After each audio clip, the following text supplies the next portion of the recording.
Okay, mayong gabi mga amigo, pahabol ta mga amigo. 9 PM draw. So, mo record ako ipahabol mga amigo. Mag-recap lang ta sa mga resulta kagaya na 3:03 2 PM, 8:15 5 PM. So, karon na telas to pero kabuok. Para na yung gabi 2-1 o 0-3. Pwede mo last to 1-2 o 3-0. Pwede mo all ta all. So, ako kombinasyon is tag-isa ra 4-2-1 o 4-0-3. Pero kung naman sa ito pamasan 2-1 o 0-3, depende sa inyo. Okay?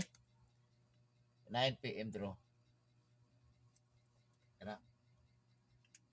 So always target rumble. So balik lang ninyo mga amigo, katunggain na ako i-vlog nga kato si 103 o si Kwan 531 kana kasi ganahan mo balik. Okay? Kay moro ako numero nga sige ginamintin ako. Okay? Dito ko tama na amigo og mayong gabi sa atong tanan. Hope to win.